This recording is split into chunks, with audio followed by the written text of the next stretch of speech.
Hi guys! Sa oras na ito ay tatalakayin ko sa inyo ang 5 makasaysayang Pangulo ng Bansang Pilipinas.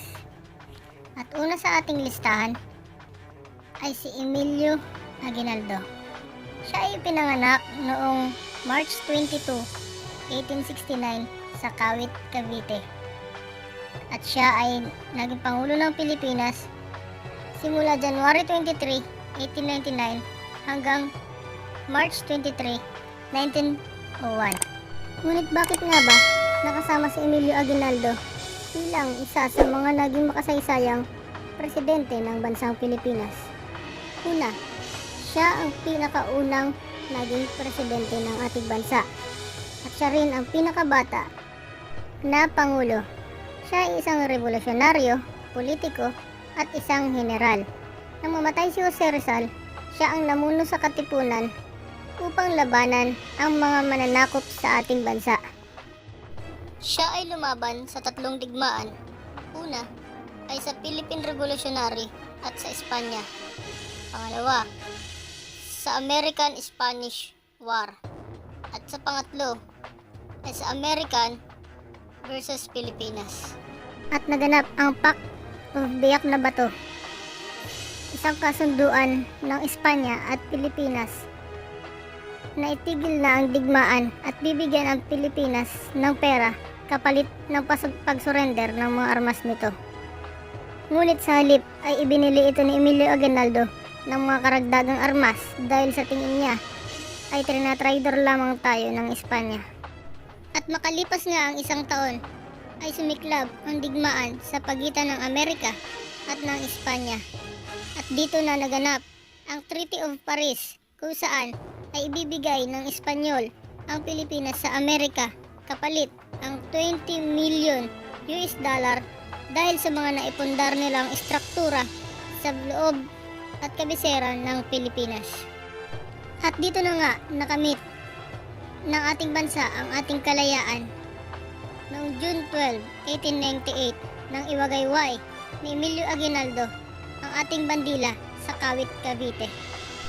At yan ang isa sa rason kung bakit isa siya sa naging makasaysayang Pangulo ng Pilipinas. At ang pangalawa sa ating listahan ay si Ramon del Fierro Magsaysay Sr.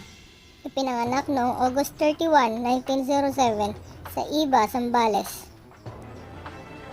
Siya ay naging Pangulo simula noong 1953 hanggang 1957 at siya ay ang ika-7 Pangulo ng Pilipinas. Kilala siya bilang Mambo Magsaysay. Siya ay isang respetadong presidente ng Pilipinas dahil siya ay isang makamasang presidente. Pinigil niya ang panganib na lilikhain ng komunista sa pamamagitan ng pagtanggal ng mga korupsyon na siyang naging sanhi ng mga pag-aaklas nito. Sa pamamagitan ng Agricultural Tenancy Act in 1954 and Land Reform Act of 1955, maraming mga may hirap ang nabigyan ng lupa ni Ramon Magsaysay Sr. at nasa 23,568 mga sakahan ang kanyang naipamigay at 8,800 na pamilya ang nabigyan ng matitirahan ng dahil sa NARA o National Resettlement and Rehabilitation at nang dahil din sa PASID o Presidential Assistant Community Development ay nabigyan ng pag-asa ang mga Pilipino na makapag-aral dahil sa ibinigay niyang mga libreng edukasyon at isinulong niya din ang mga asistensyang medikal para sa pangkalusugan ng ating mga kababayan at nagsimula rin siyang magpagawa ng mga kalsada upang ating madaanan hanggang sa kasalukuyan. At ayaw niya ring mahaluan ng politika o kahit na anong korupsyon ang kanyang mga nagawa. Kahit ayaw niyang ipangalan sa kanya ang mga naipagawa niyang tulay, mga palaruan, plaza, o kahit na ano pa mang istruktura na kanyang naipagawa. Kaya sa mga mahilig magpangalan dyan, alam niyo na. Itinayo niya rin ang PCAC o Presidential Complaints and Action Committee dahil gusto niyang matanggal o mabawasan ang korupsyon. Binuksan niya rin ang Malacanang para maging pasyalan ng mga tao upang maramdaman nila na welcome silang lahat dito. At kahit ganyan ang kanyang estado sa buhay, ay sinabi niya na kaya niyang ipakulong kahit ang sarili niyang ama kapag ito ay nakagawa ng kasalanan. Dahil sa kanyang pamamahala, tayo ay pinarangalan na pangalawa sa pinakamalinis at pinakamaayos na gobyerno sa buong Asia. At ang pangatlo ay si Ferdinand Marcos. Marami sa atin ay kilalang kilala siya dahil siya ang diktador na naging presidente ng Pilipinas. Siya ay naging presidente sa loob ng 2 dekada o 20 years. At siya ay dating militar o guerrilla na nakasama pa sa Death March of Bataan. Siya ay isang manlalaway, boksidor, wrestler at champion debater sa University of the Philippines. At siya ay tinaguri ang pinakamatalinong Pilipino dahil kahit na siya ay nasa kulungan ay nagawa niya pa ring mag-top notcher sa bar exam. Sa unang termino ni Marcos ay nagpagawa agad siya ng iba't ibang daan, kabilang na ang North Luzon Expressway ngayon. At sa kanya ring unang termino ay tayo ang nangungunang exporter ng bigas sa buong Asia. At isa sa kanyang tinutukan ay ang pagpapalakas ng ating hukbong sandatahan. Kaya tayo ay tinaguri ang Tiger of Asia dahil kinatakutan na tayo ng ating mga karatig bansa at sila na ang humihingi ng tulong kapag sila ay mayroong problema sa kanilang bansa. Kaya ginanap ang First Summit of Seven Heads o ang 7 malalakas na bansa at tayo ang nagos nito na kinabibilangan ng USA, South Korea, Thailand, Australia, New Zealand, Philippines at Vietnam para matulungan ang Vietnam sa paglaban sa lumulubong bilang ng komunismo sa kanilang bansa.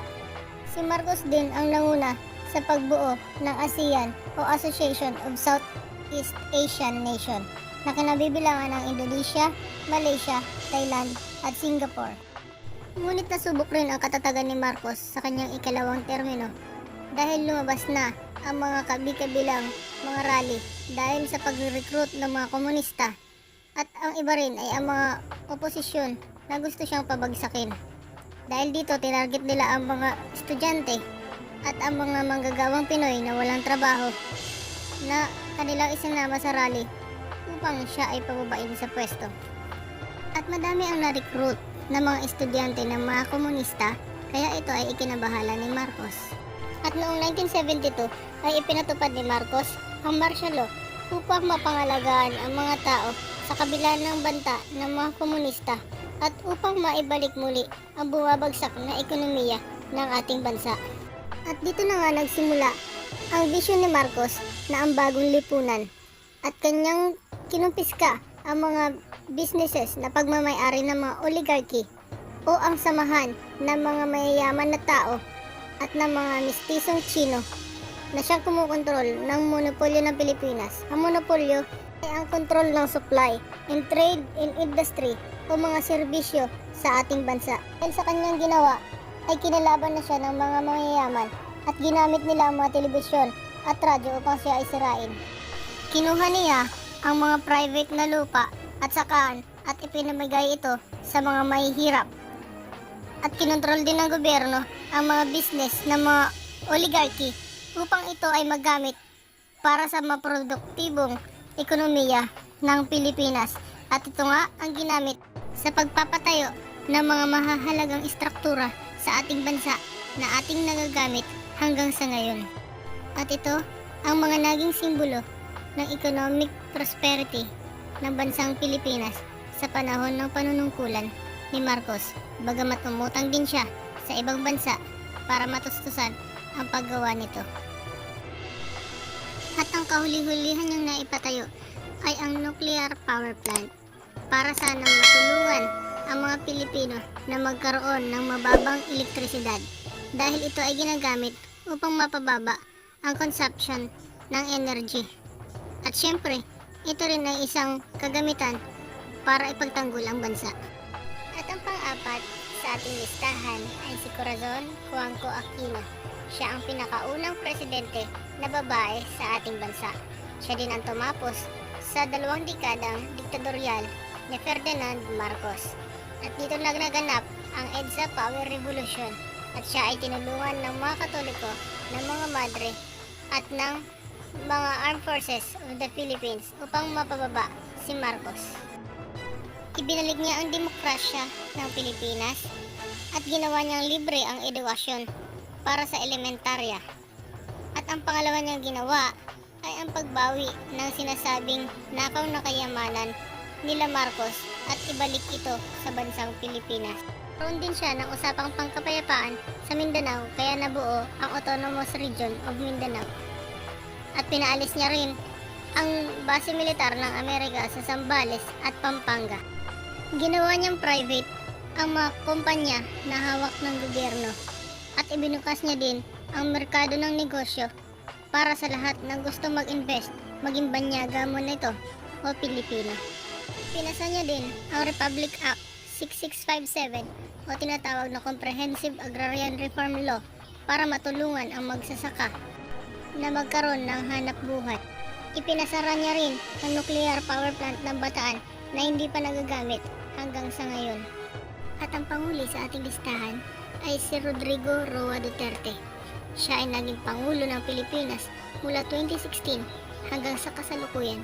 Marahil ay nagtataka kayo kung bakit nakasama siya sa ating listahan. Siya lang naman ang nag-iisang presidente na nagmula sa Mindanao. Kaya ang nakakuha ng pinakamataas na rating sa candidacy sa history ng Pilipinas.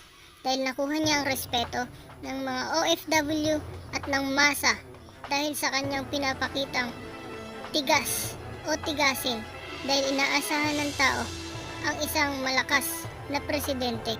Nagsimula nga ang pagbabago sa Pilipinas dahil walang takot niyang hinarap ang hamon laban sa droga at nagtala ito ng maraming nag-surrender dahil sa takot sa kanyang pagbabanta na siya ay seryoso at handa niyang patayin ang sino mang mapapatunayan na may kaugnayan sa droga at sa anumang karahasan.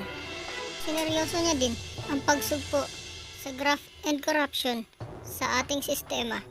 Sa pamamagitan ng kanyang kamay na bakal ay handa niyang patalsikin sa pwesto maging ang kanyang mga kaalyado kapag ito ay napatunayan. Ipag-alyansa din siya sa Russia at China upang makatulong ito sa pagpapalakas ng ating sandatahan. At nagsulong din siya ng batas upang mapangalagaan ang ating mga OFW at matulungan sila. At dahil din sa kanyang train law ay nasa agawa ang kanyang build infrastructure plan para makagawa ng mga daan, mapalawak ito at makapagpatayo ng mga panibagong infrastruktura. At tinaasan niya din ang sahod ng ating mga manggagawa, lalo na ang nasa hanay ng ating mga militar o sundalo. Pinalakas niya din ang ating sandatahan upang makasabay tayo sa ating mga karatig na bansa. Sa tingin niyo, sino ang Pangulo na naging makasaysayan sa ating bansa? Comment down below at pag-usapan natin.